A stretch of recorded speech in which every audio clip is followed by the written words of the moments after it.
Hey girl, stop breathing. You're right on time. Ride this wave, let your heart unwind. Ooh, here's your space, your truth, your sign. Welcome to Conscious Rebel, where revolution starts in the heart. I'm your host, Cathy Lee Taylor. It was the third morning of our calls together, and the teacher said, "You guys." I was at my desk, coffee gone cold already, and I was listening to a woman I really respect, a woman who knows business and who has built something really real, who speaks about leading the next era of femininity. Next era of the feminine. And that day she was talking to a couple hundred women in a Zoom room. And somewhere in the middle of her sentence, she called her female audiences, "You guys." Whew. Something in my body answered before I could. Not a thought so much as a tightening, a quick no that landed in my gut. I had heard her use the word before, and probably, in fact, every morning. I had also heard her say fellow members, fellow. The word that was actually built to describe men in a guild. It seemed so out of place. Every time I heard it, I would wince and I would wonder, how could she not hear that? How could a woman teaching us about the new era of the feminine still be inside of that vocabulary? But I let it pass. You have that thought, oh, maybe it's just me, it's a small thing. On the third morning, the smallness became the whole point. And this is what this episode is about today. Not about a word, but about what your body does when something feels wrong, long before your mind has any reasons to say so. And I've titled this talk, "The Heart Speaks Before You Have Reasons." And here's what I've come to believe. I'm going to keep telling you the truth in this season because nothing else is interesting at our age, right? If you're like me, you're in your third stage of life. I'm 69. And what I know is that the heart speaks first and the mind speaks louder.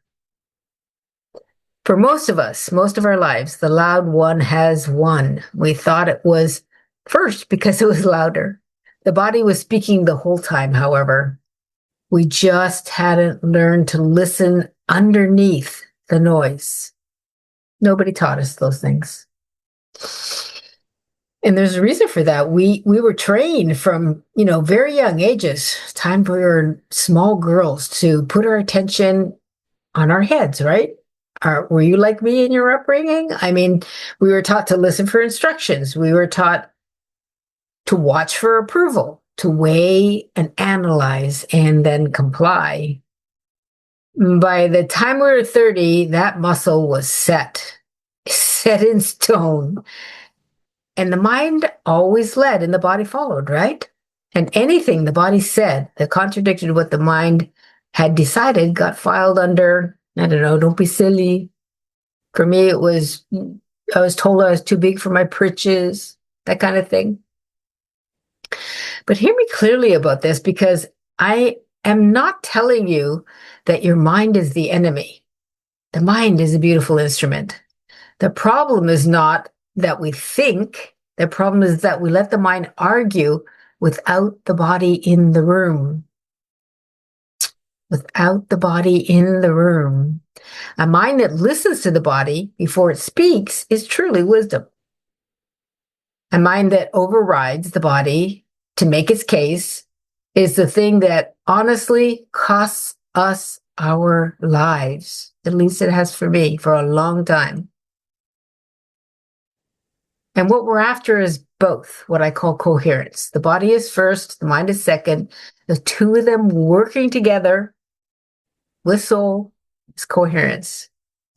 And the real work, at this time of our lives is to discern which is which, the order of the message and the order of the noise, which one will arrive first and one is just louder. Keep that in mind, because this season that I'm talking about, that we as women are in over 60, where for reasons that really nobody even explains to us, this override stops working. The body gets louder and less negotiable, more insistent that we listen this time. We think it's just aging, right? We call it aging. Maybe we call it God. Who knows? I honestly think it's your personality, that part of your soul that is the expression of you, who you are out into the world, is just running out of patience.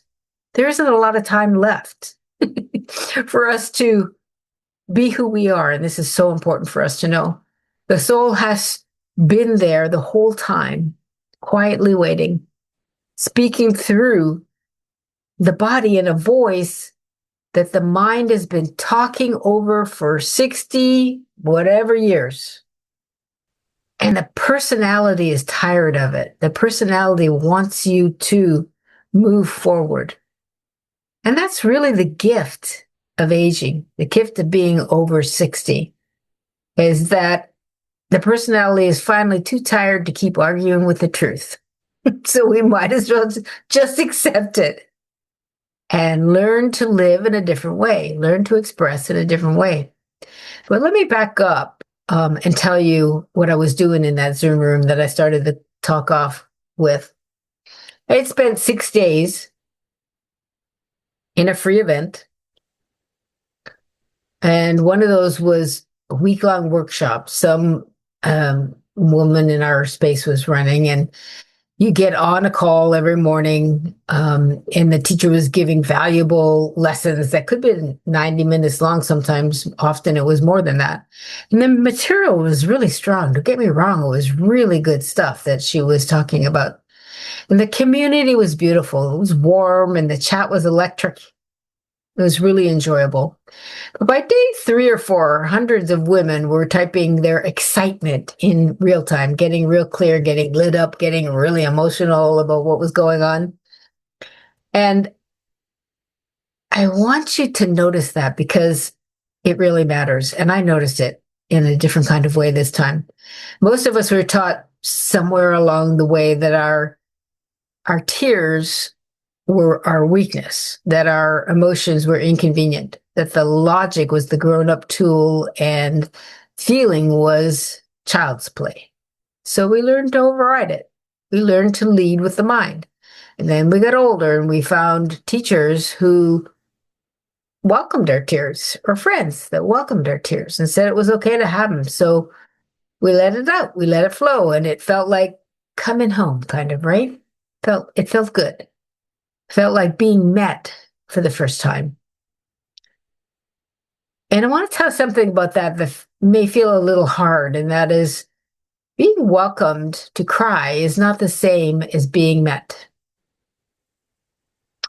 In our world, women have been taught to read our tears as breakthroughs, right? Ooh, crying and breaking through on this, as proof that we're right on track somehow with this transformation or this change. And they are sometimes our heart, yes, and we should honor that, right? But they are also very often just the nervous system flooding, releasing. And a skilled teacher knows how to produce that flood. The emotion is the close. Once you're crying, you are no longer asking any questions. So by day 6, the room was ready. The room was warmed up, and the event was free. So that was the doorway, of course, to a paid program, a year-long containers, and it was a substantial investment, the kind of decision that a woman at my age, would take very seriously. And I'll be honest with you, because if I make it sound easy, this won't help you, because the teacher was good. She has built something real, and it was worthy of the fee. And the women on those calls were the kind of women I'd happily sit with for hours. The promise was very specific and it was very credible. And I was leaning towards yes, I want to do this. And underneath the leaning, my body kept saying no. If you've ever been there, what I'm describing now, leaning toward a yes that everyone around you wanted badly and was supporting, well, something quieter in your body keeps tightening. That's what this episode is about. Stay with me.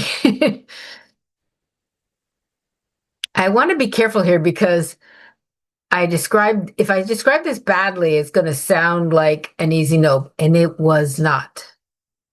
I want to be real clear about that. On paper, the program had everything a woman like me might legitimately want. The teacher that had built a database of women who could refer each other in a program. There were weekly group calls, there were chats, there were places where you could ask questions and be supported in the community.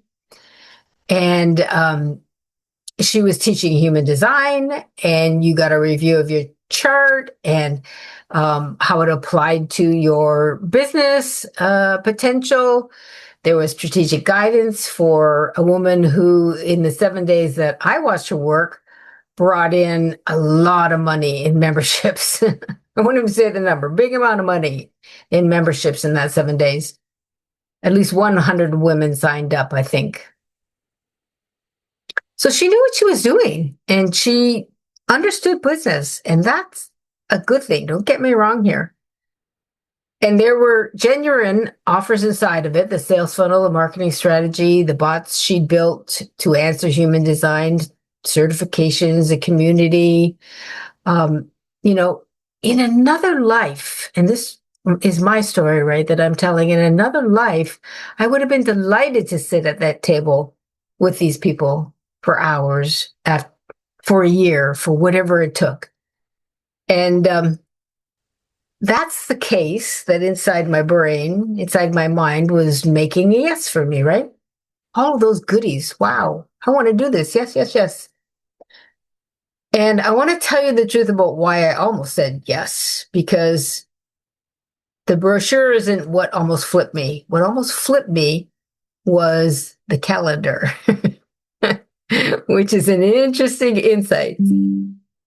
The program would have filled up my calendar, weekly meetings and group calls and office hours and chat threads to keep up with, content prompts to respond to, messages, strategy sessions, a whole architecture of things to do that would have given my week shape that someone else designed. And I want to tell you something that's a little bit embarrassing. It did sound good to me. Not for a minute. For most of the week, it was good. And I have spent my entire life with a full calendar.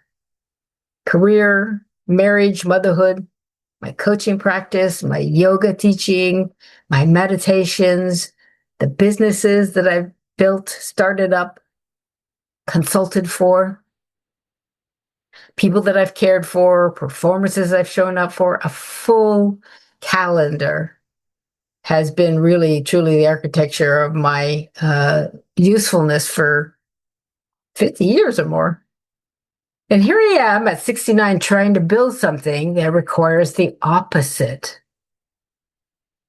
Hear me clearly on this. Trying to live a life where I follow my own inner guidance, where I make my own decisions from the inside, where the calendar stays open enough that I can hear myself.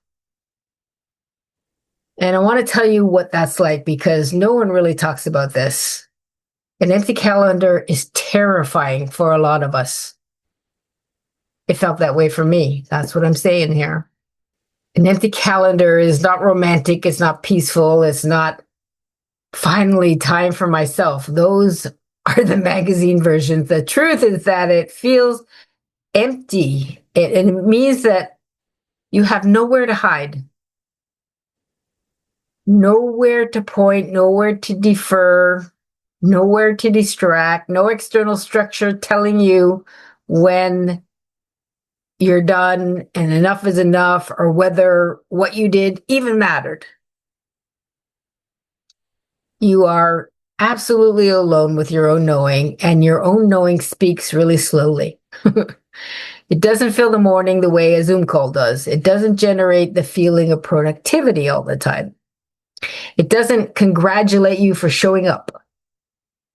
And that program was offering me a full calendar, what I'm used to feeling, that ongoing, never ending sense of productivity.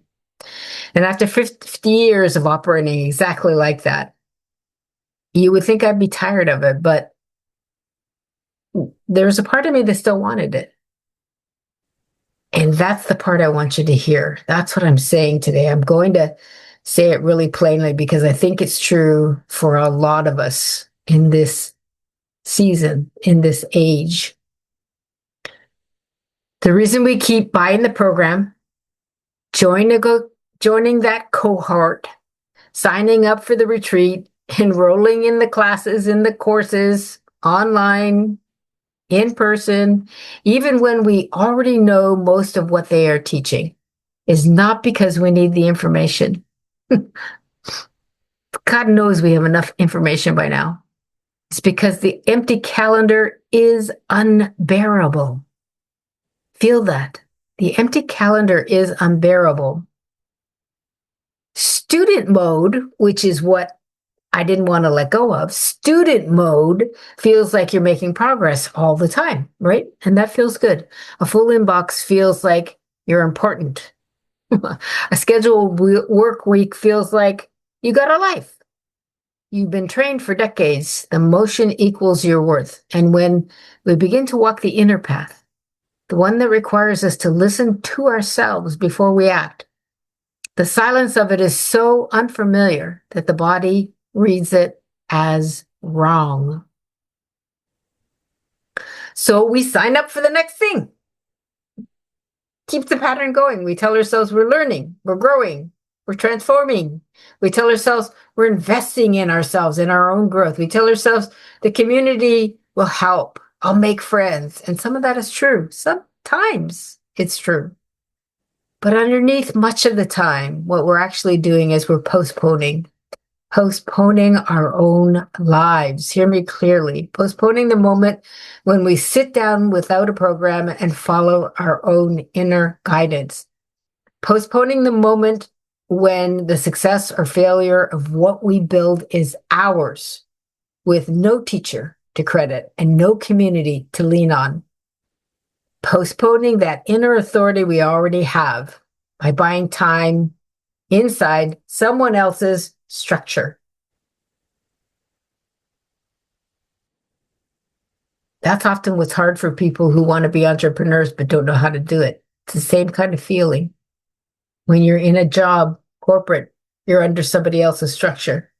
When you're on your own, it's a whole different story. I've done this for most of my life. Hold on. And I'm an entrepreneur. Get me wrong. I've been running my own businesses since my early 20s. But this pattern that I'm talking about of postponing my own life, what I'm here to do, what I'm meant to do, I have been inside of that up until now. That's the truth. I want to be real clear about that. I'm not above what I'm saying to you here today. I almost did it again this week. Like I said, this is my example. That's what my body was saying no to.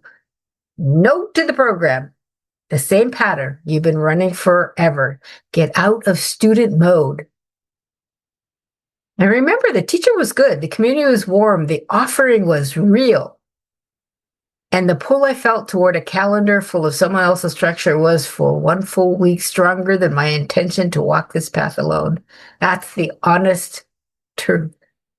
If you've ever signed up for a program and you didn't quite need it because the alternative was silence, this is what I'm talking about. This applies to you. So the bottom line is I did say no. quietly on my own. It wasn't dramatic. It wasn't like the last moment. It was quietly on my own. I just did not sign up by the deadline. Closed my laptop and thought, nope, I'm not going to do it this time. Didn't explain it to anybody. Didn't have to fight with anybody that was trying to close me online. Just didn't show up for the sign up. And what I want to tell you about is what happened in my body the hours and the days after I declared that no. Because this is the part nobody actually tells you about, because a lot of people don't get here. And it's the part that matters the most. The first thing that happened afterward is not exactly what I would call peace. It wasn't like, whoa, I nailed this. Yay! I feel good about this. First thing that happened was my mind, of course, started to make a case all over again. Maybe you're wrong. Maybe you're just tired and you're overthinking it. And maybe this is the year you needed help and you just let it go.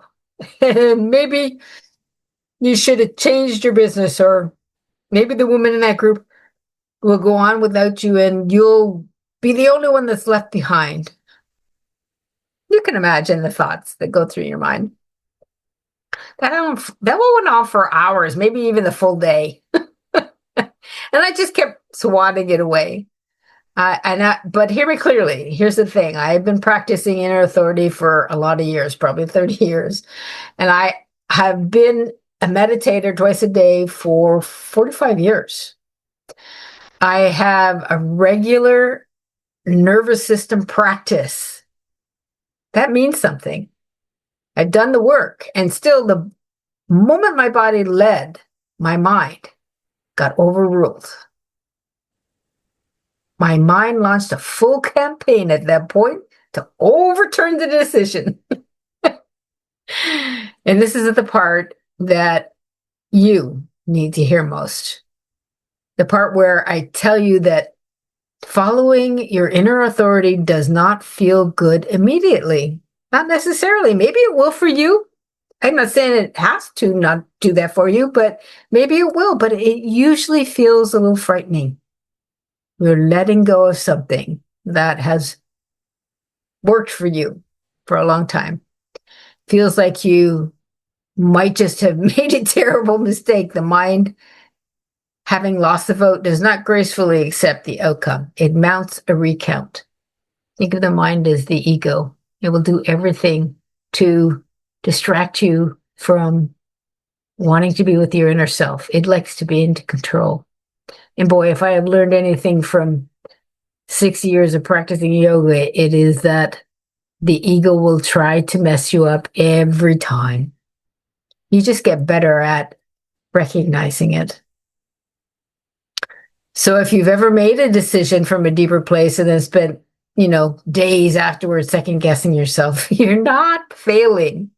You are exactly where the work happens. It's all good. So here's what I did. It's almost embarrassing because it sounds so small.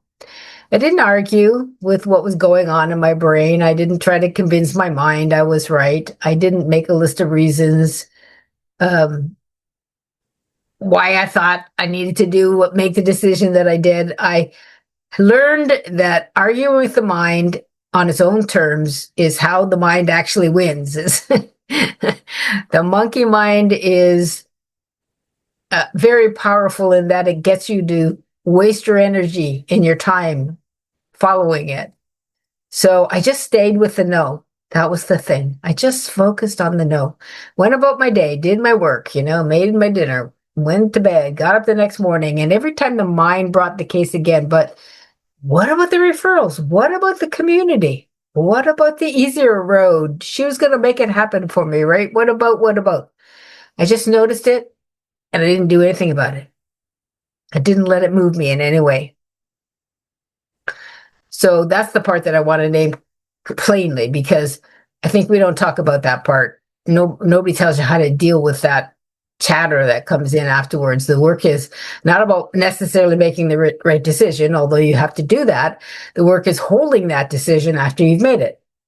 Well, the part of you that wanted the other thing finishes grieving, finishes letting go. You got to give it that chance to do that.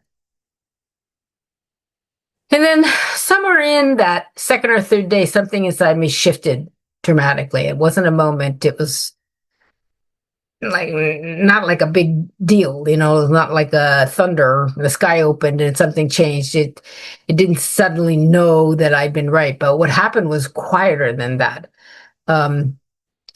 That incessant chatter going on in my mind got tired. It ran out of new arguments and it started recycling old ones. And underneath the noise, my body just was settled. It knew what it wanted. I noticed it in my breath, actually. The breath got deeper without having to tell it to. My shoulders, were relaxed. The body was relaxed naturally. I didn't have to fight it. I didn't have to do my, yoga practices to get to that state of relaxation. And then something that was, where the gut had tightened on the morning of that decision had softened as well. It just felt like being more grounded, more embodied. And I want to give you the most honest word I have for it. What came next, and that was settled. Wasn't happy or triumphant or joyful or relieved or any of those things. I just felt settled in my body. Kind of like the way a building settles into its foundation when the construction is finally done. That bone deep kind of settle is the only feedback the body gives you to confirm that you have made an aligned decision. And it doesn't come immediately necessarily. It doesn't come on demand for sure. It does not come because you want to feel it. It comes when the personality finishes its argument and the body's truth is allowed to occupy the space. I hope that makes sense. So I want to tell you something deeper. This decision actually named for me. Because what happened wasn't really about the program at all. I've spent most of my life with that full calendar that I told you about, the career, the marriage, the motherhood, showing up, all that kind of stuff. Well, full calendar has been the architectural of my whole life. That's how I felt useful. And underneath the question of whether to say yes to this particular teacher's program was a much older pattern of staying in that student mode because it felt productive. And when you're in your inner authority, it doesn't necessarily feel that way. It can feel like sitting in an empty room. And being a student my whole life, a good student actually,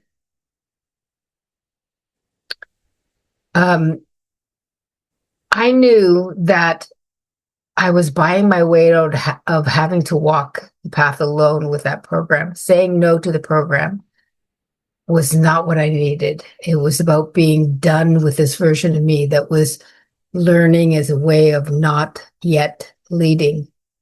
Learning was a way of getting out of the business of leading, which is what is my calling. And I just didn't want to take that on. Being a leader isn't necessarily a term I'm comfortable with. Leading an idea, leading a movement, I'd grown into that. But being a leader was something that rubbed me the wrong way. And I think there's a part of a lot of women who have lived as long as I have to know better that they still prefer being a student and than being in the authority in their own life because, again, the student is the known entity, the known role. And you get praised for it a lot of the time. The work of this season, and when I say season, again, I mean our age, over 60, is to stop being a student and start being the author of your own life.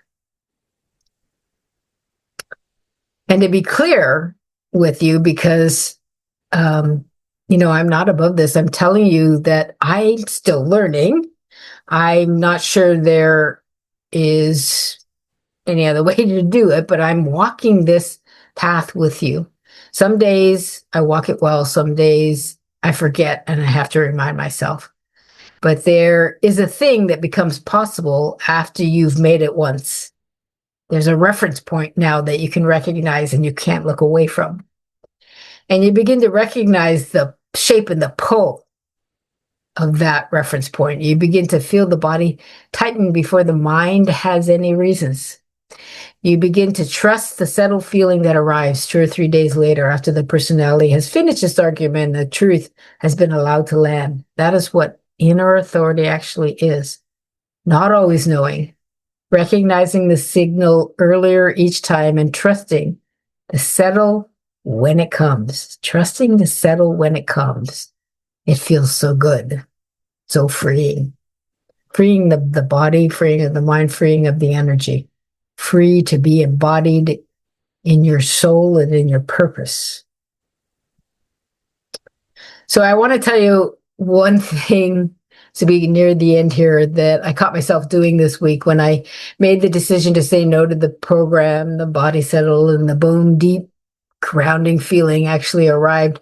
Somewhere in the next day or two, I described what happened to a friend, and I heard myself say, well, you know, I'm a 5'1" human design, so that's just how I operate. It came out out of my mouth without any effort. I'm a 5'1", so that's just how I am. So notice what that sentence did. It took the decision, my decision, made from inside of me in real time, against the pull of a brilliantly designed offer, and handed the credit to my chart, to my human design chart. You see what I'm saying? I'm a 5'1", so of course I said no. It's just my type. No, this is the move I want to leave you with today, because it is the move that will undo everything you've just heard if you don't catch it. The mind, after the body has won, finds a way to take the credit back, just like I described right there. I'm a 5'1", so of course. It does this through most spiritually sophisticated language. It says, that's my human design. It says that that's my moon transit, whatever the astrology term is. It says that that's my intuition speaking. Hear that one. That's my intuition speaking. It says that was spirit. It says that was my higher self. It says that was the universe. And all of those things may be true. Don't get me wrong. I'm not saying they are a lie. They are also, every single one of them, ways that the mind disowns the body. The decision that the body just made. The mind can't bear being told it was second. So it concedes the loss and then immediately relocates credit outside of you, to your design, to the stars, to spirit, to universe. This is a big one. I hope you catch this one, because we spend a lot of time doing this, because the credit was really mine. When you do this work, the credit is really yours. I heard my body, and I held the no there for days while the personality was annoyed and argued with me. And I allowed it to settle and to arrive fully. If you take one thing from this episode, please take this. When you make a decision from inner authority and your mind reaches for a story that puts the credit outside of you, notice the reach. Don't fight it, just notice it. The reach is the mind trying to keep its job, your job, take its credit back. Your job is to let it know gently that the job is changing. The mind's tricky. Stay with me. Now, I want to say one other thing. I want you to feel, just for the duration of this sentence, that you are exactly where you're supposed to be. Feel that deeply. I feel it in my body the minute I say the words. That the timing of your life, the circumstances of your life, the not yet finishedness of your life is not a problem. There is nothing you need to fix and nothing you need to escape. Please hear that. I get emotional just saying those words.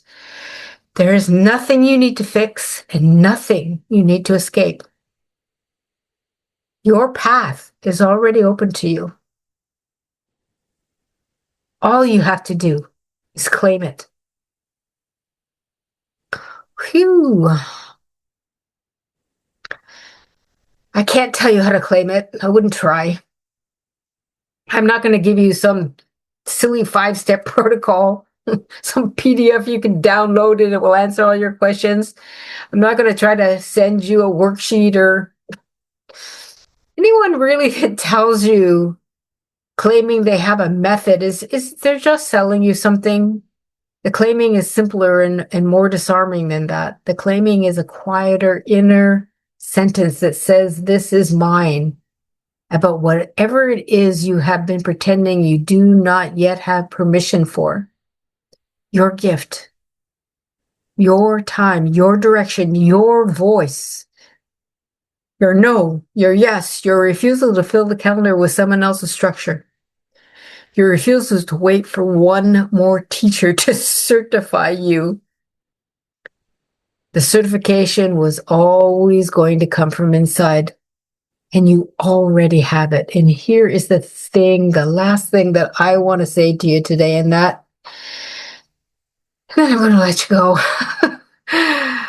I'm not finished with all this. I'm still right now, the week recording this. I've been through a lot. I'm catching myself reaching for the credit hang off, catching myself almost saying yes to the next thing, and catching the gulp when my body asks to be the one in charge. I am not on the other side of this. I am not sure there is another side. I am walking this here, right here with you now. Some days I walk it well, some days I forget, and I have to remind myself. What I'm sure of is this: the body speaks first, the mind speaks louder. The work is learning to discern which is which. That work is not arriving. That work is recognizing the signal sooner each time and trusting the settle when it comes, trusting your body and what it knows to be true. You don't have to know all of it right now, right here. You just have to know one thing. The heart spoke first. You heard it. And that's enough for now. Thanks for coming. If something settled in you as you listened, that's enough. You don't need to do anything with it, just let it land. Until next time, I see you. Be fearless. Be authentic. Be the rebel you are.